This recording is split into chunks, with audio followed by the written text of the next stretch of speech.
Well, good afternoon. It's good to see you all. And thank you, Piper, for those kind words and for sharing your story with this crowd in print and on Netflix. My wife has just finished binge watching both seasons of that really tremendous TV show that has more than a small degree of realism in it. And it's really a remarkable piece of art. And I want to thank you all for helping to bring about our discussion about criminal justice reform to the forefront of the public consciousness. I also want to thank Roy. Is Roy still with us? There we go. Roy used to work with us at the Justice Department. He's now over here at the White House, but he's a mole. They don't understand that. You know? So I get all the inside scoop now about what's going on in the White House through my mole here. You know. Just kidding, Roy. Just kidding. In White House, just kidding. Just kidding. Just kidding. You can tell Roy anything. He won't tell me. But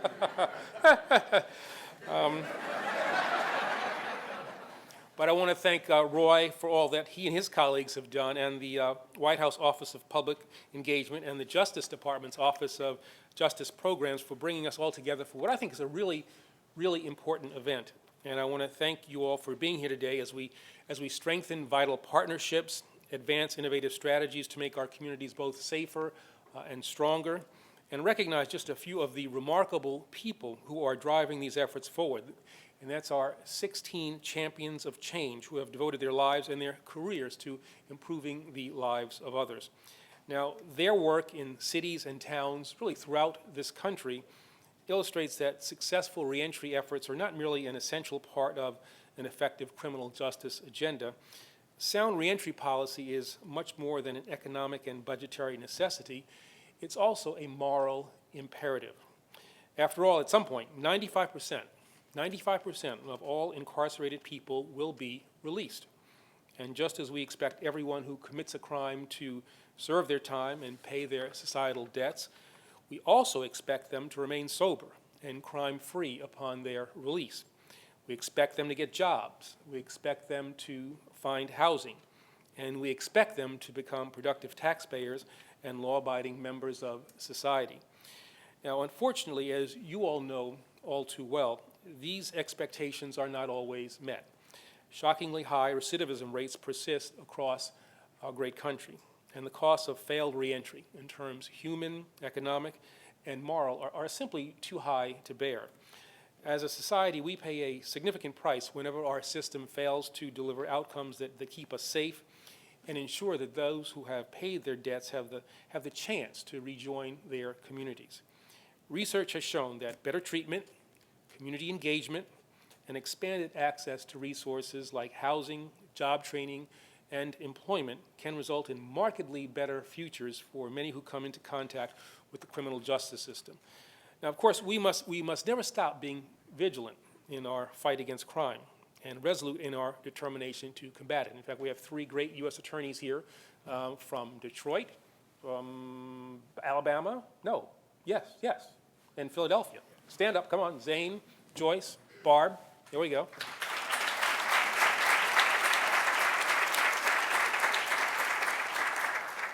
And they are as committed to this effort as I am, and I think really are typical of what we see in our U.S. attorney community, people who are crime fighters, but who understand that fighting crime is not only done in the traditional ways that it has been done.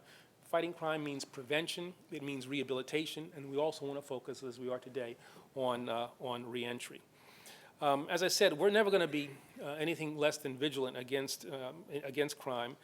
But like you, we all firmly believe that our country has a broad obligation to support those who work hard to break free of the cycle of poverty, crime, and incarceration. And that's why I'm personally committed, as are my colleagues, to amplifying and expanding upon the outstanding work of the champions who we're honoring here this afternoon.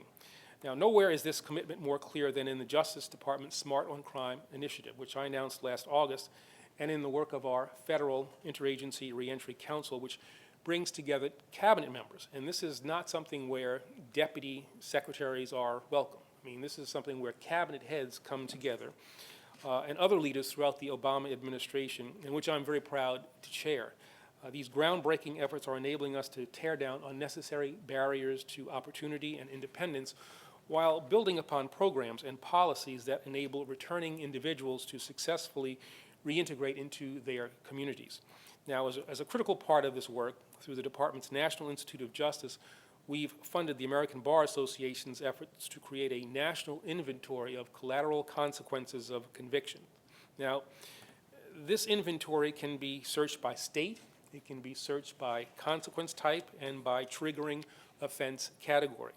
And it is modeled in part after the collateral consequences assessment tool, which was pioneered in North Carolina by one of the champions that we honor today, Darrell Atkinson. Now, Darrell overcame his own involvement with the criminal justice system and has since worked to build a better future, not only for himself, but for countless others who deserve a second chance. Thanks to the tireless dedication of attorneys and staff at the ABA and the commitment of people like Darrell, our collateral consequences inventory is now complete. And it catalogs an astounding 45,000 federal and state statutes and regulations that limit opportunities, 75% of which are employment related. So think about that in terms of collateral consequences of conviction. 45,000 federal, state statutes and regulations, and 75% of that 45,000 are employment related. As we speak, the department is encouraging states to eliminate this staggering number of legal barriers that do not serve a public safety purpose. And to that end, I've asked state attorneys general to reconsider policies that impose overly burdensome obstacles on formerly incarcerated individuals. At my request, federal agencies have already completed similar reviews, and some are now moving to amend regulations or to provide appropriate guidance to mitigate unnecessary and unintended effects. And within the Justice Department, we are leading by example and taking steps to ensure that whenever any new regulation or guidance is proposed, potential collateral consequences will be taken into account from the very beginning. Now, across the board, this work is founded on the recognition that, as the champions in this room have repeatedly shown, that whenever people are given the support and the tools to succeed, their lives can be changed, and they can be changed for the better. In particular, as champion and president of Montgomery College, DeRionne Pollard has demonstrated with her trailblazing efforts to increase access to effective education, training, and counseling programs for the adult jail population and for at-risk juveniles. Education is more than just the great equalizer for opportunity. It can also be a ticket to permanent freedom and a new life for everyone with the will and with the courage to seek it. Inspired by her efforts and many others, this afternoon I am pleased to announce that the Justice Department's Bureau of Justice Assistance will award nearly $4 million to bolster reentry efforts nationwide and to help those returning from prisons, jails,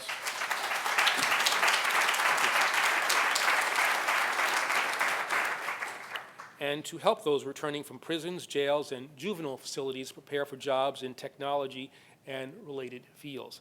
This new funding will support 6 second chance technology career training programs, each aimed at allowing returning individuals to obtain the skills that they need to compete for positions that are in demand in today's economy. These programs will offer certification opportunities in line with local labor markets. They'll help to prepare people for careers in green and renewable energy technologies, and they'll connect community agencies with local universities to provide transitional services, occupational training, and employment readiness for youth returning from confinement.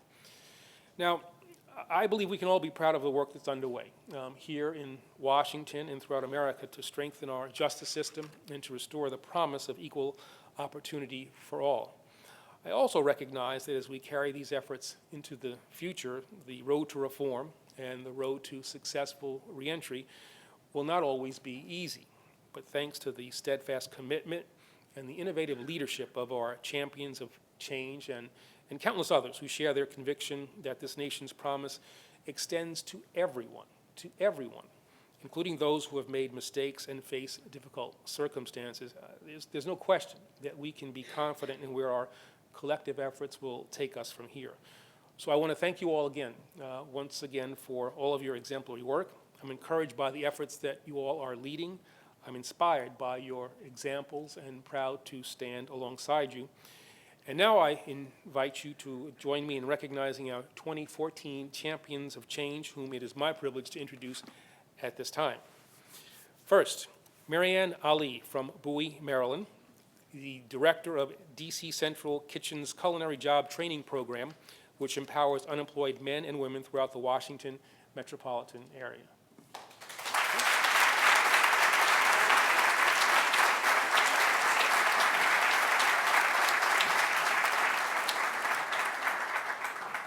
We got to figure this out because there's going to be a picture at the end of this, right? Okay. All right. Sheriff Michael J. Ash, Jr. from Longmeadow, Massachusetts, a 40-year public servant, Sheriff of Hampton County, Massachusetts, and Chief Administrator of the Hampton County Correctional Center. Sheriff?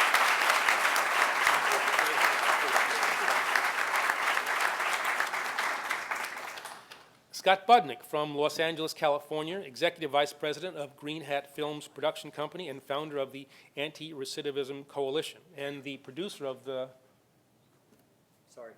Okay. I was not going to say it. All right, fine.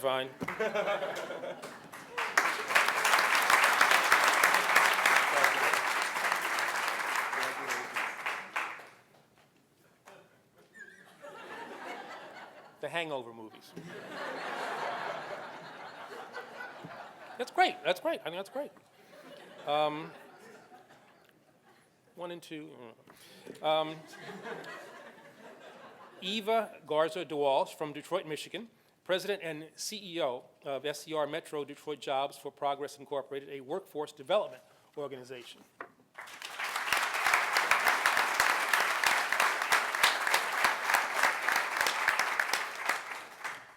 Darrell Legg from Sallisaw, Oklahoma, the Director of Vocational Programs for the Cherokee Nation, which includes the Cherokee Nation Reentry Program, Coming Home.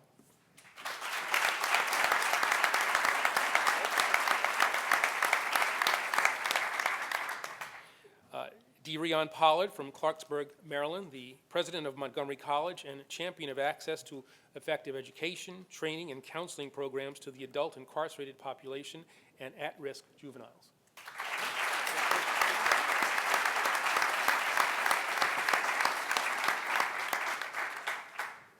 Now, this is a very special individual. He's from the place where I was born, so this is, this has got to be a real guy. Stanley Richards from the Bronx, New York.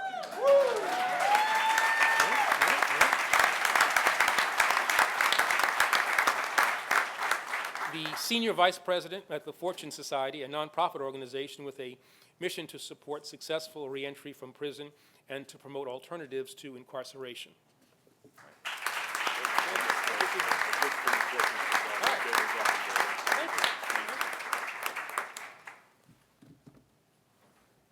And he's from the Bronx, so he's a bad dude.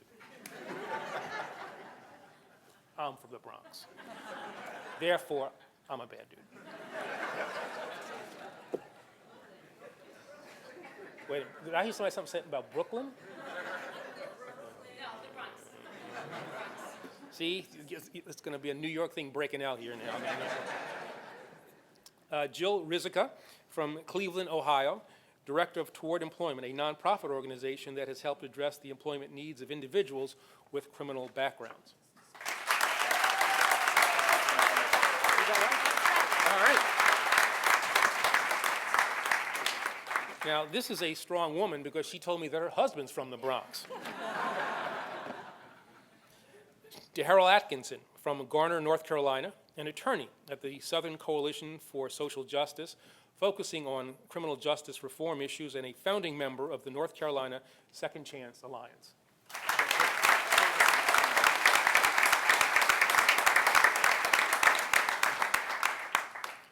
Father Gregory Boyle from Los Angeles, California, founder and executive director of Homeboy Industries, the largest gang intervention, rehabilitation, and reentry program in the United States, which is now in its 25th year.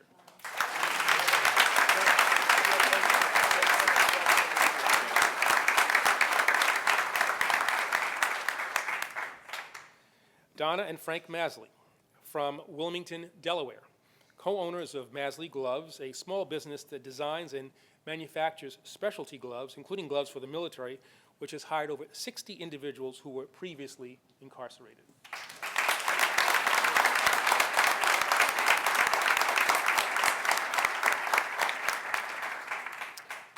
Tyrone Mullins from San Francisco, California, co-founder of Green Streets, an integrated waste management business developed and operated by public housing residents and their peers.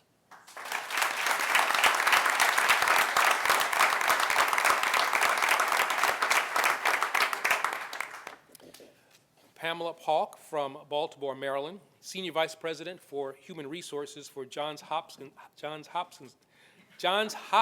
Medicine, and a steadfast, long-term advocate for employing candidates who have faced barriers to employment, especially those with criminal backgrounds.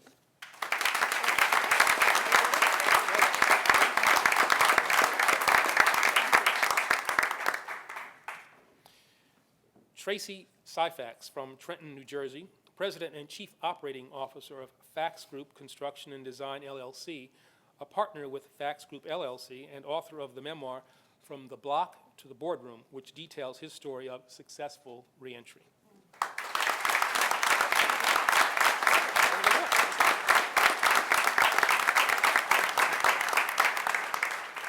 My summer reading is being defined for me.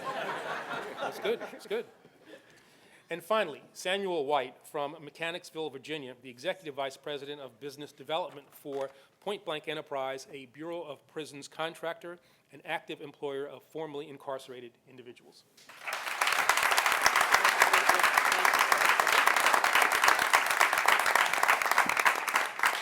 Ladies and gentlemen, our 2014 Champions of Change.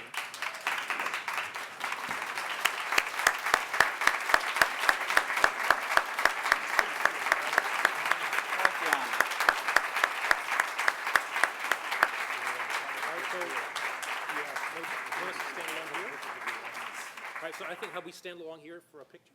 Yeah, can we get that one snake back this way so we can get a picture of it? That would be great.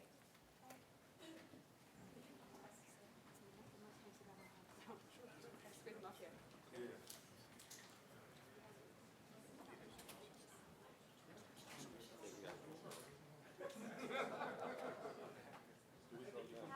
the gentleman come back this way too? Why don't you guys follow? Yeah, great. Yeah. Perfect.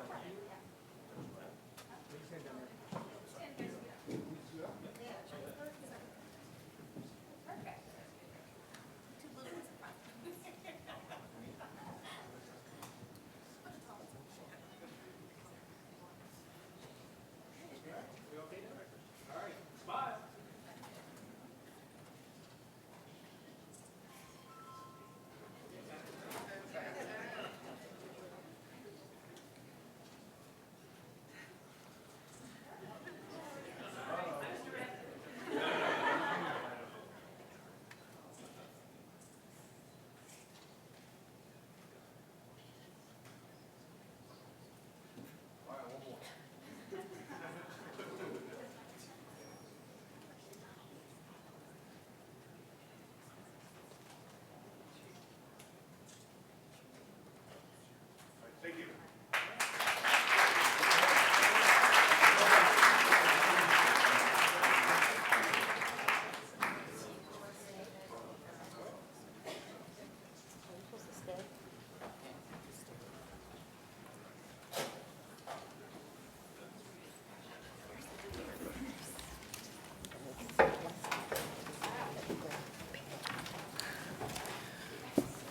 Well, again, a huge congratulations to our champions.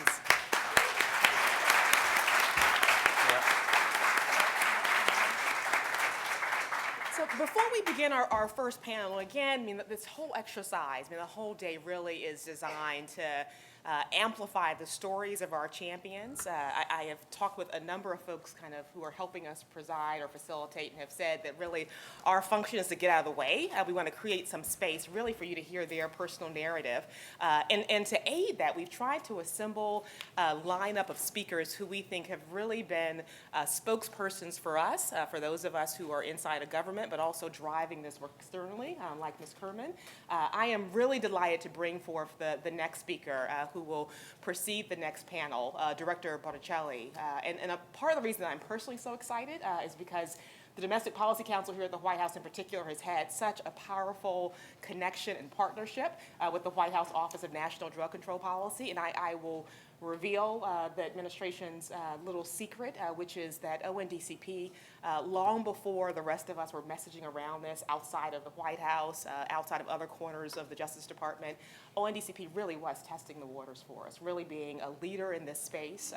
We can think back now, I think, years ago, for a series of statements from Michael and his predecessor around the importance of being smart on crime, and in particular about thinking smartly about drug offenses in particular and the role they play in having driven the just steep growth in incarceration over the last decade or more. So it's with great pleasure that I introduce to you Director Botticelli, who currently serves in that capacity. Previously, he served as Deputy Director of National Drug Control Policy, a position that he held since November 2012.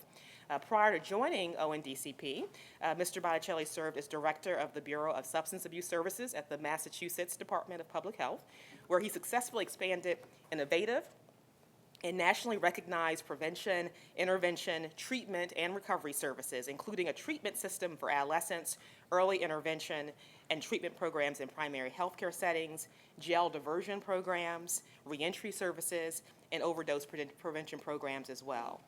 A leader in the field, Mr. Botticelli was the first recipient of the annual Ramstad Kennedy National Award for Outstanding Leadership in Promoting Addiction Recovery. In 2012, he was awarded the Service Award from the National Association of State Alcohol and Drug Abuse Directors. It's with really great pride and personal pleasure that I bring Director Botticelli to the stage.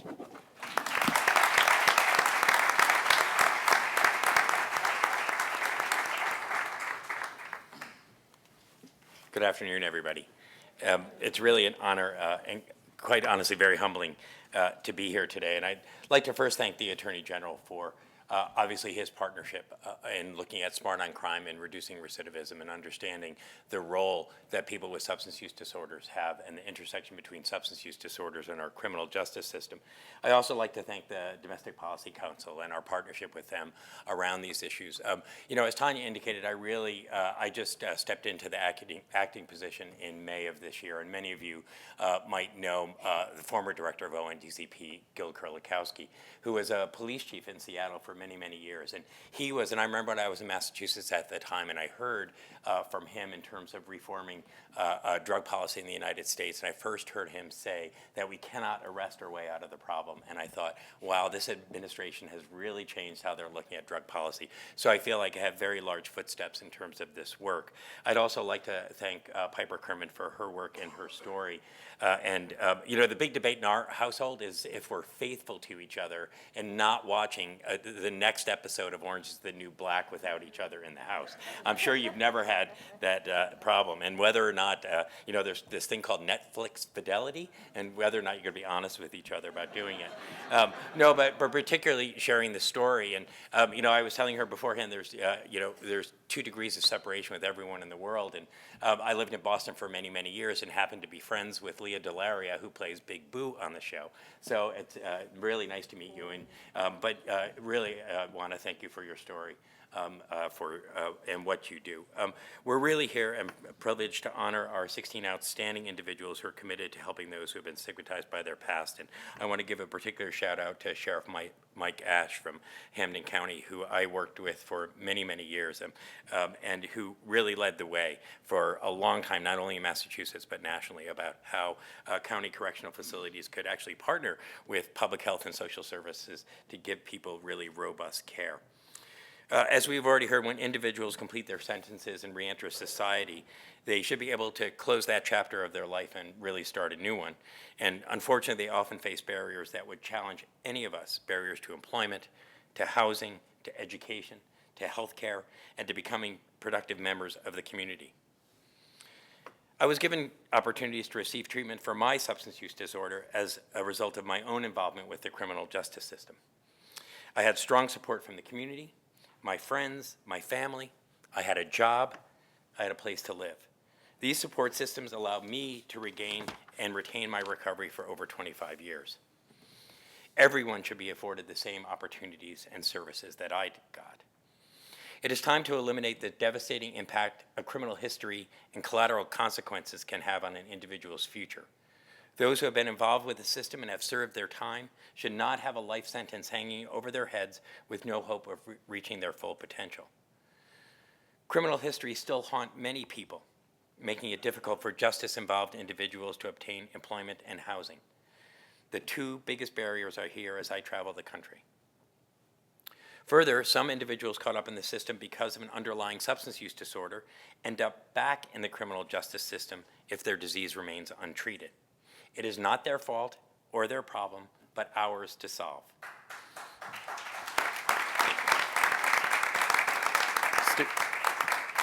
Stability, often found through gainful employment, can mean the difference between a future marred by addiction and cycling through the criminal justice system, rather than a lifetime of recovery and freedom. We know there are measures that can and are being taken to correct this situation. For example, in Massachusetts, where I worked for many, many years before coming to ONDCP, promising and significant changes in the use of criminal records have been made. Employers are required to provide a job applicant with this criminal history prior to asking questions about it. Job applicants can actually see what non-law enforcement entities have requested, who have requested their criminal histories prior to an interview or after a rejection, and most significantly, the waiting period to seal records has been reduced. Justice requires that we help those who have done their time and give them a chance to rebuild their lives, reach their potential, and fully participate in society. As we celebrate the champions of change, let us recommit ourselves to this cause. It won't be easy, but the end results will be tremendously worthwhile. Thank you for the opportunity to be here today.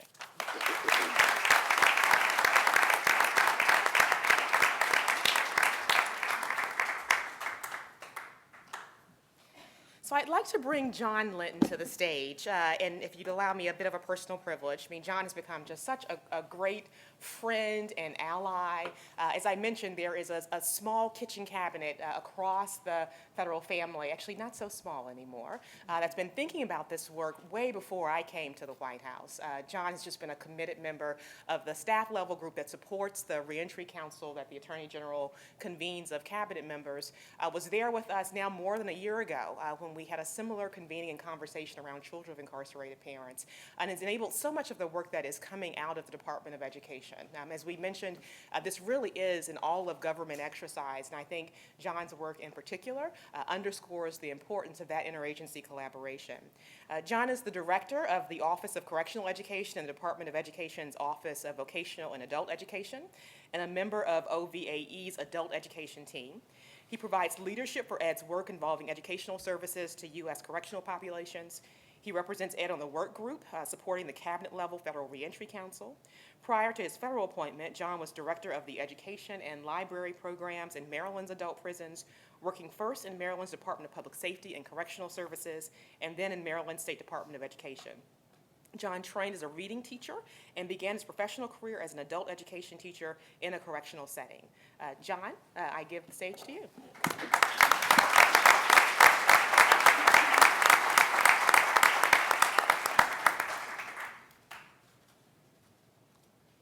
I guess I have a choice between the podium or sitting here with Jill. Jill, would you mind if I join you? Absolutely. Please do. So I'm honored to be sitting here with these champions. And is the mic working okay? Hear me okay? Thank you very much.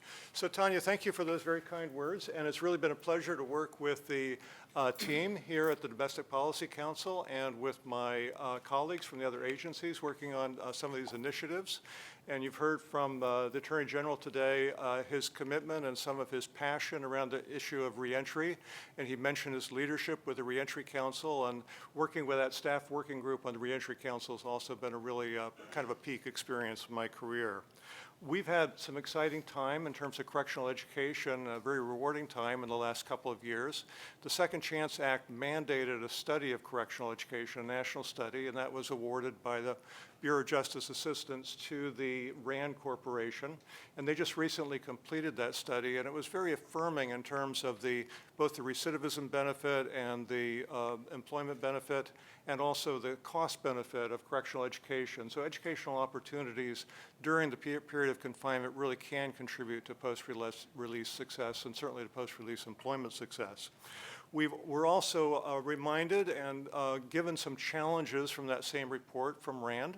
One of those challenges is that we really need to step up our use of technology to provide educational opportunities, to provide people opportunities to develop digital literacy that are so important in the workplace today, and also just to obtain resources that are required, information resources and other types of resources for reentry. And so we're really pleased that today we're releasing from the Reentry Council 2 new Mythbusters on the appropriate role of technology in correctional institutions. We think those are quite important, and we're quite proud of those. And we're doing some other work with technology as well. We've also initiated a project to study the benefit of industry-recognized credentials and how we can make those credentials opportunities more widespread in corrections. We think that's important. We're very challenged by that report that we need to do more and better and smarter work with regard to education and juvenile justice institutions. And we've been very excited about some new partnerships with the Department of Justice and the Department of Education focusing on that issue. And there was a very important letter issued just about 2 weeks ago jointly by the Attorney General and the Secretary of Education on education and juvenile justice institutions. And finally, about partnerships, and we are looking very closely at the importance of partnerships between educational programs that are available behind the bars and then educational programs in the community. Because we've learned that so many people that really engage with education in institutions don't have an opportunity to fully meet their educational goals and their objectives, and we find that it's really essential to make those linkages with education programs in the community. So that's a little bit of our work around correctional education currently at the Department of Education. But speaking of partnerships, I think that's a good segue to introduce our panel members and hear a few words. And what I'd like to do is ask an individual opening question of each member of our Champions panel. And then we'll have opportunity for a little discussion, and then I'm going to close with a question about a kind of a future opportunity that you'd like to highlight before we make room for panel 2. So I'm going to start at the other end of the podium. Marianne Ali. Marianne, you have been generous in sharing your experiences with reentry and with addiction. And I want to ask you if you mind sharing with us how your life experience has informed your work as you've tried to open doors for employment for former offenders. Sure. I think it was my 20-year bout with heroin addiction that really, and that experience that really positioned me to go to DC Central Kitchen and understand the men and women who were coming home from prison, the men and women who were homeless, the men and women who were recovering from drugs and alcohol, and to build a program that addressed all of the issues, if you will, that came with that. We at the kitchen, we use food as a tool, and we can teach people how to cook, but if people can't keep those jobs because they have all of these barriers in front of them, then we're wasting our time. So what we do is we look, at the things that people needed to really get them through that process, and it was mental health challenges sometimes, it was literacy, it was addiction, and so we started to put those pieces within our program, and quite frankly, the culinary piece is becoming a very small piece of what we do. Thank you. Sheriff Ash, wanted to ask you, many people that are under your charge are ill-equipped for success in employment post leaving your institution. How have you attempted to meet that challenge? Yeah. First of all, congratulations, Marianne. We're very, very proud of you. And again, been sheriff for now 40 years, and I think we're always asking, at least I do ask the question, is it a warehouse or a correctional facility? And if it's a correctional facility, in the sense that we really want to strive towards excellence, and the first thing is holding ourselves accountable in terms of looking at the deficits that the inmates bring to us, which we've heard over and over today. 90% come there with substance abuse, 5th, 6th grade education, 93% lack any kind of marketable skill, et cetera, et cetera. So what I'm so proud about is myself and the staff have really challenged ourselves to respond to that. And I think one of the things that I'm most proud about, looking back at that, is not just using the word program, but striving towards excellence in terms of holding inmates accountable in terms of establishing mandatory programs. So when they first come in there, we've changed the culture of the facility, and that they see it as truly a correctional facility. We say that reentry starts day one. We mean it. And the whole idea, in terms of particularly working in a county jail, is the reentry aspect. So we're trying to give them the tools to really success with substance abuse help, anger management, et cetera. But the key thing is education, vocational direction, with a community restitution composite where we, if you will, respond to productivity in terms of, if you will, trying to really improve the quality of life for our community, but then having a strong component of reentry services. We're the first in the nation to establish after incarceration support services. So we have approximately 2,000 to 3,000 inmates to come back there for what we call that one-stop shopping in terms of not just employment, but a holistic approach in terms of mental health, substance abuse, et cetera, et cetera. So we're very, very proud. There's no question it has an enormous impact on the number of inmates that I now have. I started in 2007 and 8. We had over 2,200 inmates.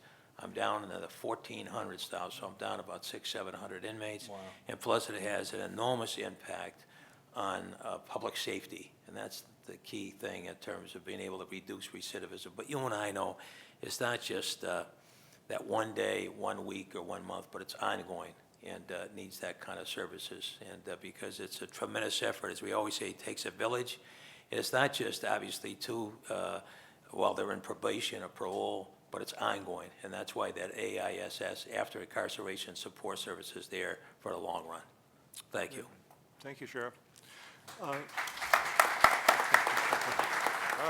Waking him up here.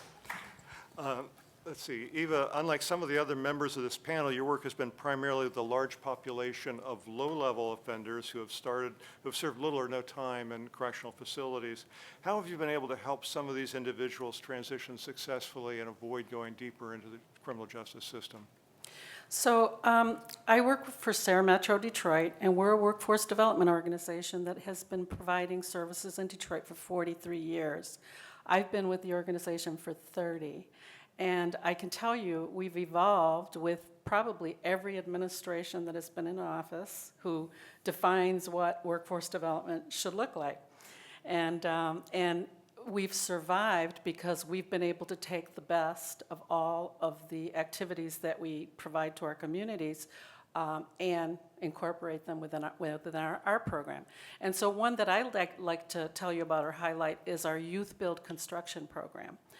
For many years, we operated vocational training, job training, in the area of kind of business or office work, secretarial, administrative assistant, medical office assistant, and we realized that we were not providing services to the greater male population. And so about 10 years ago, we decided we need to get into other areas like auto mechanic, maybe some construction. Back then in Detroit, construction was not an area that you wanted to get into because there was no really community development going on in Detroit. But guess what? We have a lot of development going on in Detroit right now, and luckily 10 years ago we started looking into this.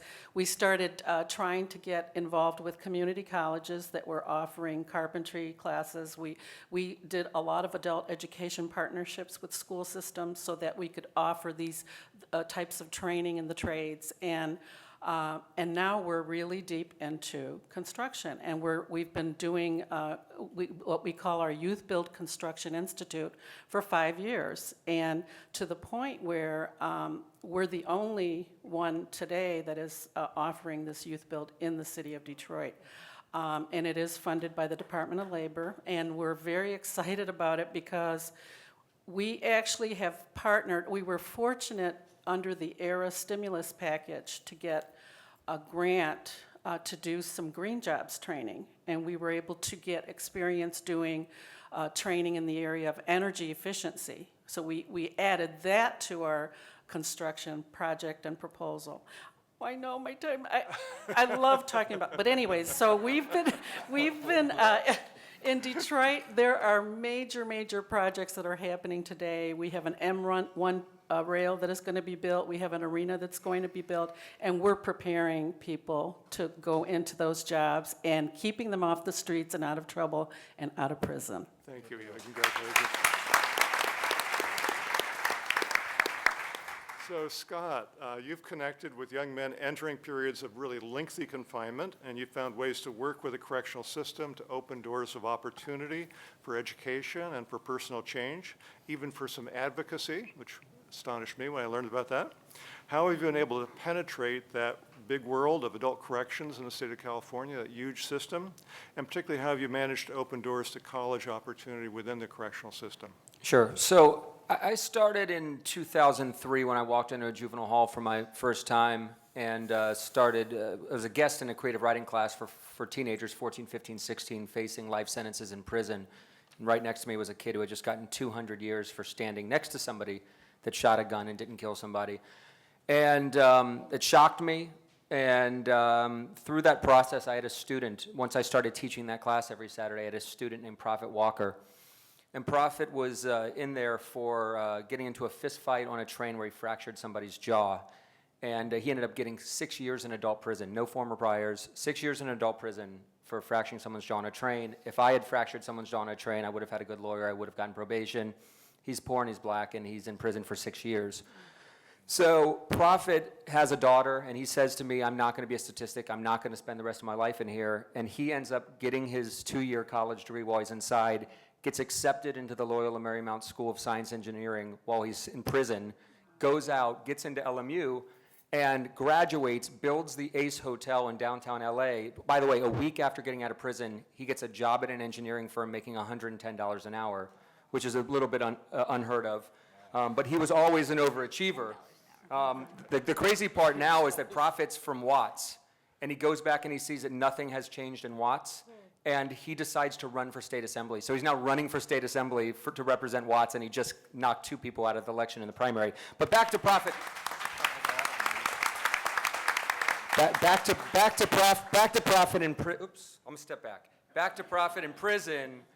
Prophet pitched me an idea, and I had just dealt with the juvenile system at that time. I hadn't stepped into the adult prison system, and Prophet pitched me an idea because all young kids, 18 years old, going into the adult prison system were classified to the highest level prisons and out of programs towards the most violence. And it made no sense. It makes no common sense whatsoever. So Bernie Warner, who ran the juvenile system that time, introduced me to Scott Kernan, who ran the adult system. And we came up with a classification pilot program that Prophet Walker, the inmate, came up with, where we reclassified every juvenile. We've been doing that pilot program for 5 years, and now it's actually legislation this year. And if Governor Brown signs it, it will now be the law for all kids in California.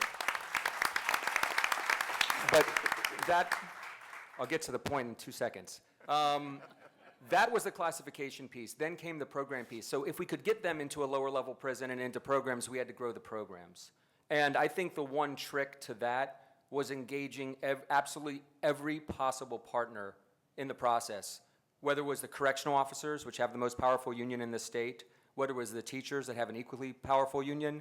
These are not folks that normally want to see inmates going to college.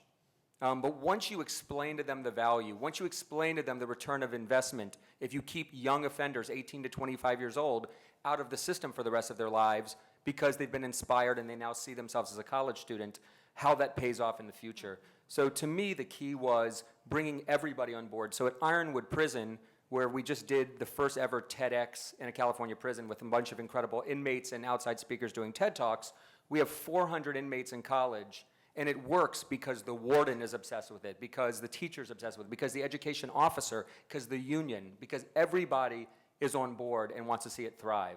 So that was the key to making it work in the system. Okay, thank you, Scott.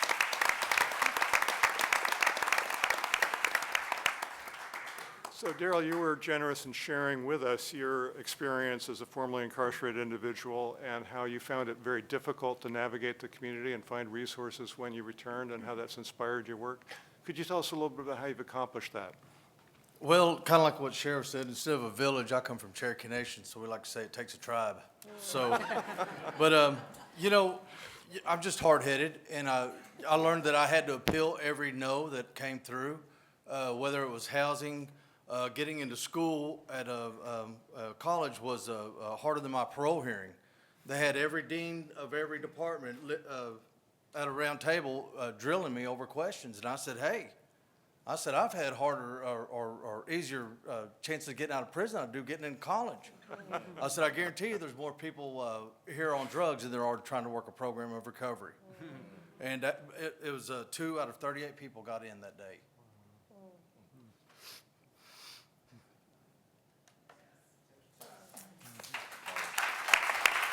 You know, that makes me think, well, where's the other 36? You know, and what I'd like to see is you never quit doing time after you get out. And I think the government needs to step up and do something about it at a federal level, and that is mandatory expungements after 10 years of doing good. I'm tired of being called a felon. You know, and I want to give you something here. Everybody in this room's a felon. I'm a convicted felon. I got caught. You see what I mean? So the labeling theory, it's just basic labeling 101. And I'd like to see that. You know, in Oklahoma, it's big business for incarceration, and it's also turned into a mental health facility. Some of the barriers we have of people getting out of prison is mental health issues. Well, I'm not a mental health counselor. You know, I'm an ex-drug addict that turned into a pretty good old boy and got a good job helping people get out of prison and go to college. But it's just a shame. I wish we could get some changes like that. Okay, thank you, Darrell.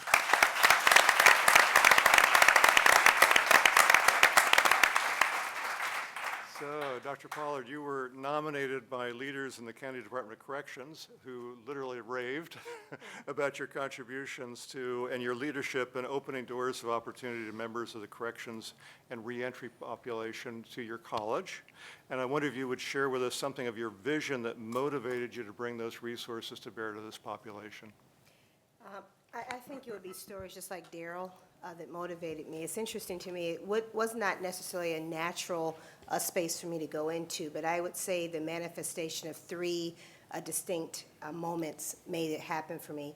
One is I actually heard Secretary Perez on an NPR show, and I was driving to work, mention that there are no surplus Americans.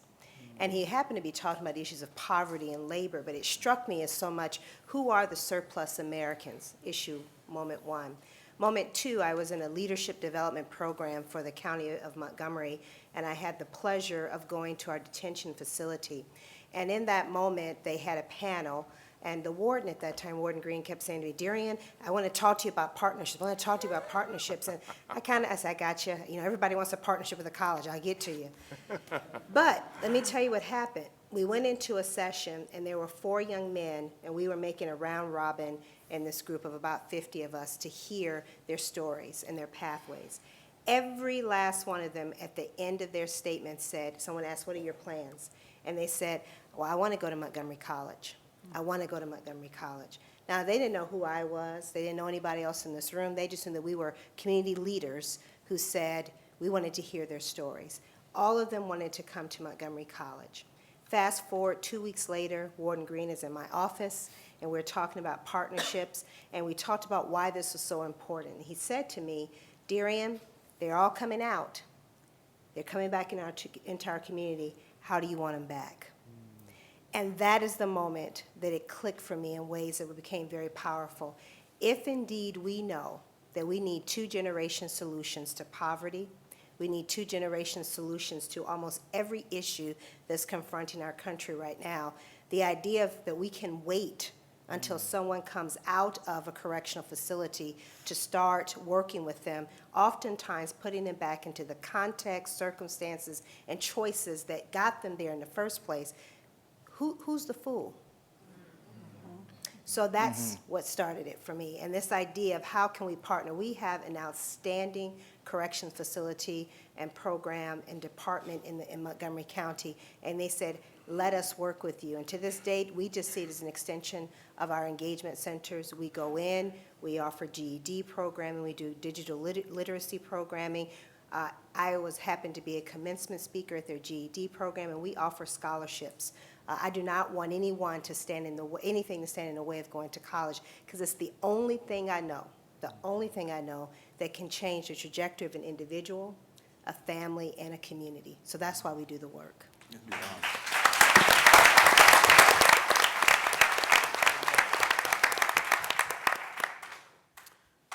Stanley, your turn.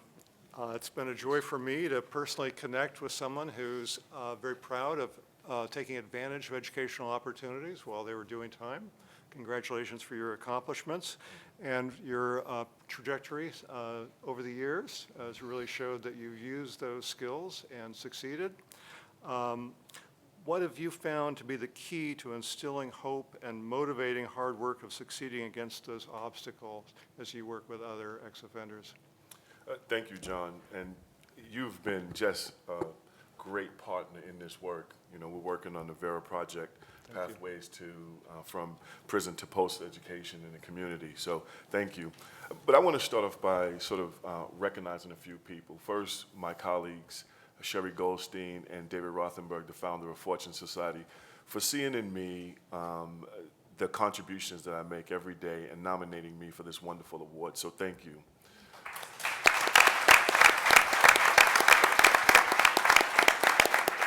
I then want to thank my lovely wife, Satara Richards, my son, my youngest son, Marquise Richards, and my grandson, Damien, for just supporting me for 23 years. We've been married, and she's been allowing me to give of myself to be able to make a difference for men and women coming home from prison, and just seeing the beauty in me at times when I didn't see it myself. So thank you. Awesome. Thank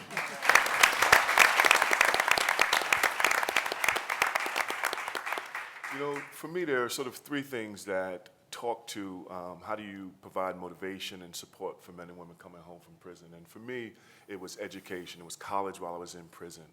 I went from being very hopeless to being very hopeful and believing in myself and believing that things could be different for me because of what I achieved when I was in prison. That was a major, major thing. And as a reentry community, we ought to be fighting to bring back Pell Grants to the prison so people can go back to college. Yeah.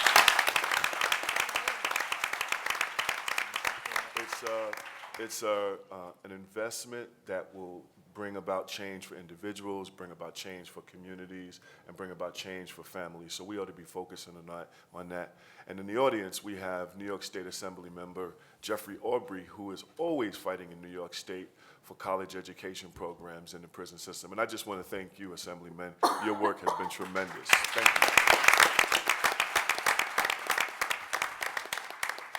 The second thing is about how we see people. You know, we have choices about how we see people. Oftentimes when we talk about criminal justice, we talk about deficits and the damage.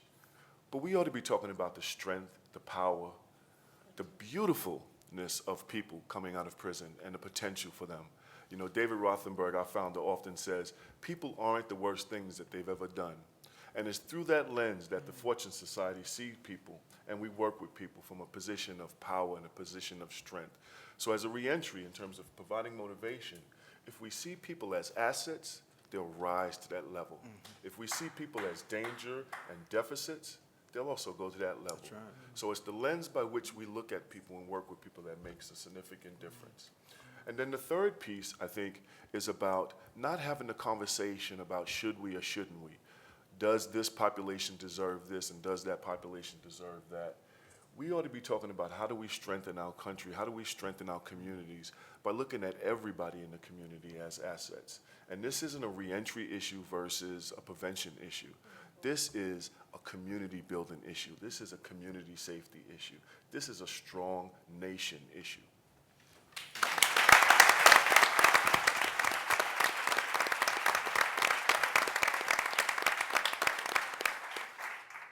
So Jill, last but not least, I guess we'll share this microphone. I'll talk for a second, then give it to you.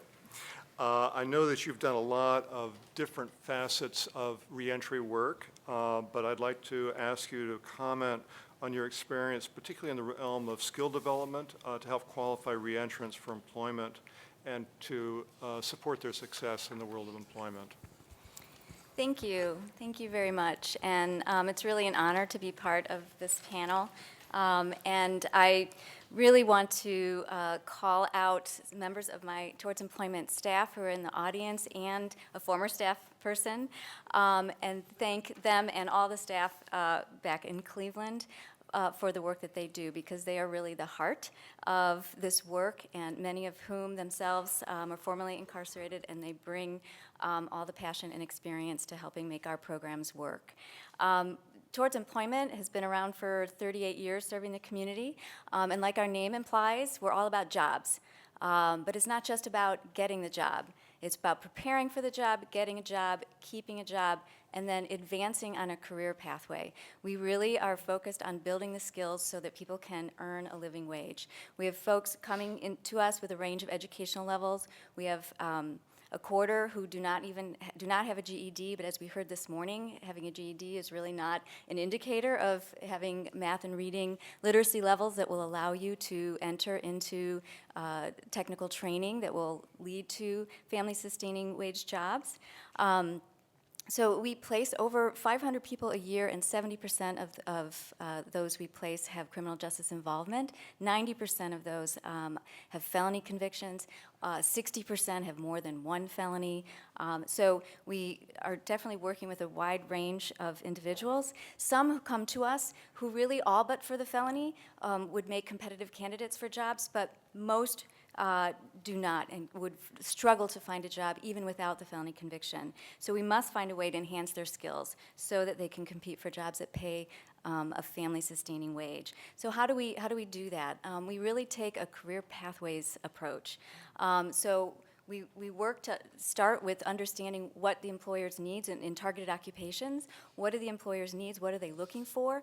And then those who come to us, we figure out what are the gaps. What do they need to do in order to fill in their education, their experience, their life stability issues so that they can compete for those jobs. It's very individualized. For some people, it can happen they come to us already with certain skills and can go directly into technical training and into work, and for others, it's a very long journey. So the key really is to have programming that is menu-driven and staff that can work both sides of both worlds, the dual customer approach. So we have staff who are dedicated to really working with the employers, understanding their needs, seeing themselves as account executives, communicating with them about what their needs are, and then once we place people there, how they're doing. And another set of staff, which is a completely different skill set, who are really focused on working with individuals to remove barriers, to do the job readiness, and really make sure that they have their foundation in place to be good job candidates. A third position is a coach.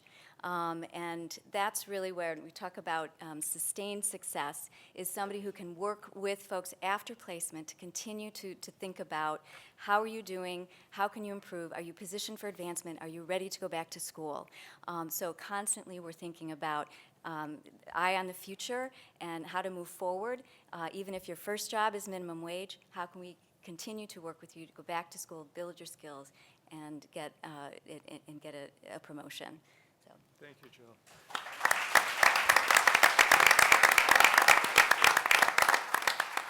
So I'd love to continue this conversation, and optimistically, I told the panel members we'd talk about partnerships, and we'd talk about roadblocks, and then we'd close with opportunity. But there is another panel, and we do want to hear from another panel. So I wonder if we could just very quickly, starting with Marianne, just come around the table with a word or two about a big opportunity that you think you'd like to leave us with in terms of inspiring our future work.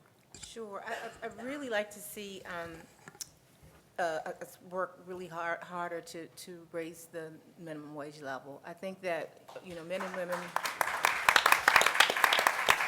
are leaving our program and, want to be self-sufficient and just aren't making enough money to really do that.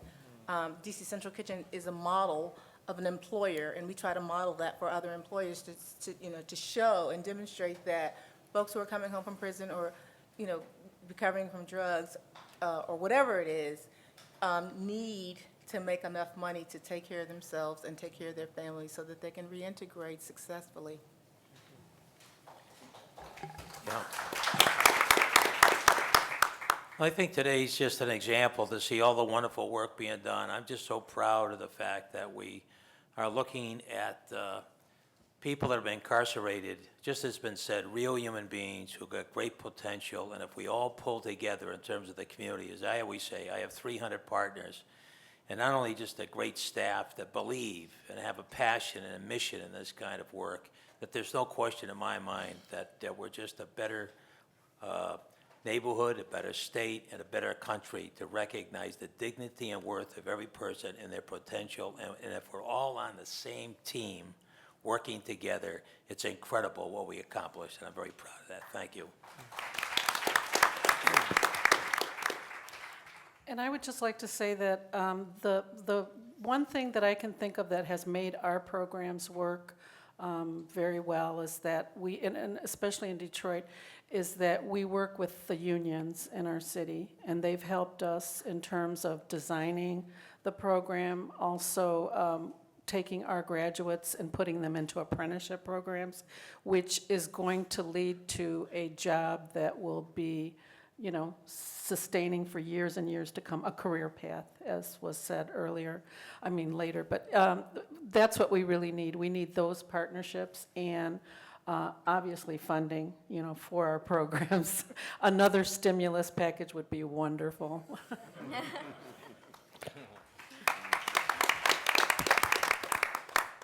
So I've realized that if framed properly and if communicated properly, then this is an issue that actually becomes a bipartisan issue, especially recently. We, ARC, my organization, the 140 formerly incarcerated members that are part of our organization, we co-wrote and championed a piece of legislation in California called SB 260, which was a bill to end the life without parole sentences for juveniles and give them a chance to come home if they've transformed. But here's what happened with this bill. Number one, Newt Gingrich came aboard and wrote a letter to every Republican and wrote an op-ed as to why this is sound policy, that kids, especially kids, deserve a second chance. Grover Norquist wrote a letter to every Republican, giving all of them cover. So the first time in California, we saw the moderate Democrats who have never come aboard a sentencing bill like this ever, we saw them all come aboard. We had 9 Republicans vote yes for this bill. And so we ended up passing the bill. We needed 41 votes. We got 52 votes, and Governor Brown signed it on the second day it was on his desk. So I think now's the time where the dialogue is maybe one of the only things that people can get along with in Washington and agree with. So I think now's the time to bring all those folks to the table. Craig DeRoche from Justice Fellowship, I think, is in the room and is doing some amazing work around kind of bridging the gap and making sure this is a bipartisan issue.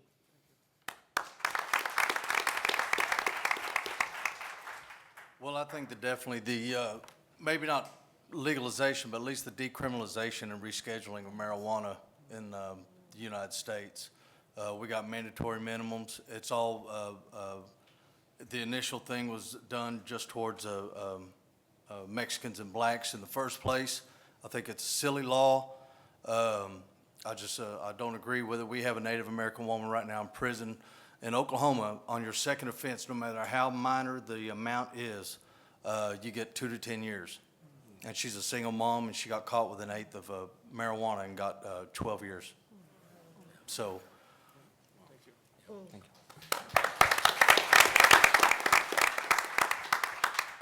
So if orange is the new black, then partnerships are the new currency. I would offer to you that half of all undergraduates in this country attend a community college.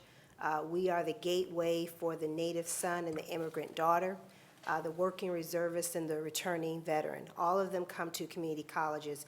Every jail, detention, correctional facility should be tightly coupled with their community college. Every career and technical education program that is possible under the sun can be done there.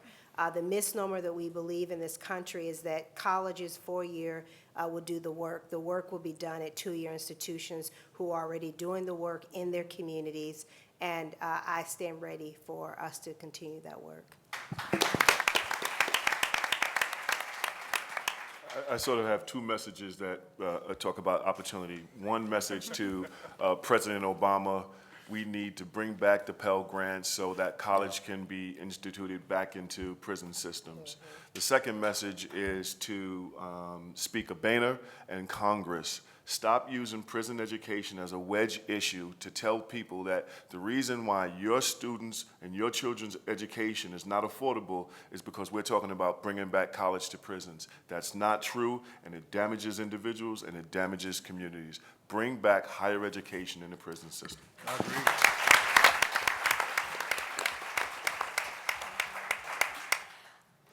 I think I'd like to reflect a theme from this morning, which is about thinking about how we can bring all of these good working programs and things to scale.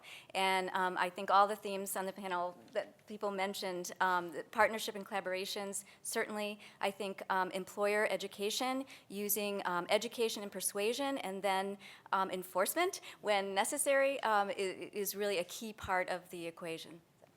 Thank you so much.